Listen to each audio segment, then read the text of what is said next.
Review prediksi soal SKB CPNS Dokter Ahli Muda. Prediksi soal ini berdasarkan kisi-kisi tahun 2024 dari PRMENPENRB. Bisa dibeli di https://link.id/link.id/gesen atau klik link di deskripsi video ini. Mohon baca judul dan foto produk ya, agar tidak tertukar membeli antara yang 2021 atau 2024 karena paket soal kami ada banyak. Yang 2024 foto produknya yang warna biru ya, tapi yang 2021 juga bisa menjadi tambahan bahan belajar. Link PDF-nya dikirim ke email kamu secara otomatis setelah pembayaran berhasil. Cek isi email receipt dari link ID sampai bawah ya, link pad-nya warna hijau. Kalau ada kendala, mohon hubungi Telegram kami yang tertera di website. Berikut ini preview soalnya. Soal 1. Undang-Undang Nomor 17 Tahun 2023 tentang Kesehatan mengatur berbagai aspek yang penting dalam sistem kesehatan di Indonesia. Salah satunya adalah pentingnya penyediaan layanan kesehatan yang berkualitas di seluruh fasilitas kesehatan. Dalam kaitannya dengan penyelenggaraan pelayanan kesehatan tingkat pertama, mana di antara berikut ini yang menjadi tanggung jawab utama seorang dokter di fasilitas kesehatan tingkat pertama sesuai dengan panduan praktik klinis yang ditetapkan oleh Keputusan Menteri Kesehatan RI Nomor EK.01.07 Menkes 193 Juni tahun 2022. A. Menyediakan layanan spesialis untuk pasien yang membutuhkan. B. Melakukan pemeriksaan penunjang diagnostik tanpa batas. C. Memberikan rujukan ke fasilitas pelayanan kesehatan lanjutan saat kondisi pasien memerlukan. D. Mengelola seluruh rekam medis pasien secara digital tanpa menggunakan arsip fisik. A. Melaksanakan pengobatan yang hanya berfokus pada penyakit infeksi. Jawaban C. Memberikan rujukan ke fasilitas pelayanan kesehatan lanjutan saat kondisi pasien memerlukan.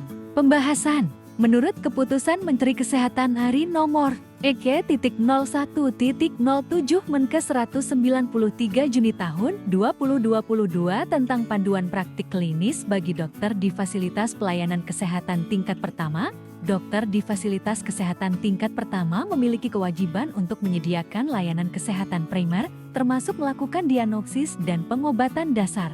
Namun, apabila kondisi pasien memerlukan penanganan lebih lanjut atau spesialisasi tertentu yang tidak dapat diberikan di fasilitas tingkat pertama, dokter diwajibkan untuk memberikan rujukan ke fasilitas kesehatan yang lebih tinggi. Hal ini dilakukan untuk memastikan bahwa pasien mendapatkan perawatan yang sesuai dengan kebutuhannya. Peran rujukan ini merupakan bagian penting dalam sistem rujukan yang diatur oleh Undang-Undang Nomor 17 Tahun 2023 dan juga bertujuan untuk menjaga efektivitas layanan di setiap tingkatan fasilitas kesehatan. Soal 2.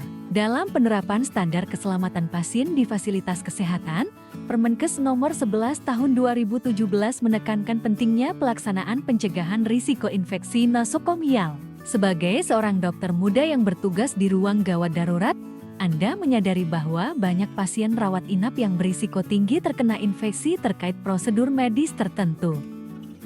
Berdasarkan Permenkes tersebut, manakah di antara langkah berikut yang paling sesuai untuk menurunkan risiko infeksi di ruang gawat darurat? A. Menunda semua prosedur medis pada pasien yang tidak menunjukkan gejala kritis. B. Menggunakan antibiotik profilaksis pada seluruh pasien rawat inap. C. Melakukan dekontaminasi rutin pada seluruh peralatan medis yang sering dipakai. D. Meningkatkan penggunaan ventilasi alami di ruang rawat inap. A. Melakukan penggantian APD untuk staf medis hanya pada akhir shift. Jawaban C. Melakukan dekontaminasi rutin pada seluruh peralatan medis yang sering dipakai. Pembahasan. Permenkes Nomor 11 Tahun 2017 tentang keselamatan pasien di rumah sakit menggarisbawahi pentingnya pencegahan dan pengendalian infeksi nosokomial sebagai salah satu pilar keselamatan pasien. Salah satu langkah kunci dalam mencegah infeksi nosokomial adalah dengan menjaga kebersihan dan dekontaminasi peralatan medis yang digunakan secara rutin. Dekontaminasi peralatan medis yang sering dipakai, terutama di ruang gawat darurat yang memiliki lalu lintas pasien tinggi, dapat mencegah penularan infeksi dari satu pasien ke pasien lainnya. Langkah ini lebih efektif dibandingkan dengan langkah-langkah lain seperti pemberian antibiotik profilaksis secara berlebihan yang bisa menyebabkan resistensi antibiotik. Selain itu, dekontaminasi rutin adalah bagian dari tindakan preventif yang sejalan dengan protokol pencegahan infeksi. Soal 3. Undang-Undang Nomor 17 Tahun 2023 tentang Kesehatan menitikberatkan pentingnya aspek promotif dan preventif dalam penyelenggaraan pelayanan kesehatan masyarakat. Dalam skenario berikut, seorang dokter di puskesmas menemukan tingginya angka kasus penyakit hipertensi di wilayah kerjanya. Berdasarkan undang-undang tersebut, pendekatan apakah yang paling tepat untuk menurunkan prevalensi hipertensi di wilayah tersebut? A. Memberikan obat antihipertensi kepada seluruh penduduk tanpa pemeriksaan tekanan darah terlebih dahulu. B. Menyediakan penyuluhan rutin mengenai pola hidup sehat dan diet rendah garam untuk masyarakat setempat. C.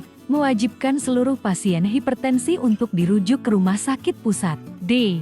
Membagikan alat pengukur tekanan darah kepada setiap keluarga secara gratis tanpa edukasi. A. Memberikan pemeriksaan gratis setiap hari di puskesmas tanpa ada jadwal yang pasti. Jawaban B. Menyediakan penyuluhan rutin mengenai pola hidup sehat dan diet rendah garam untuk masyarakat setempat.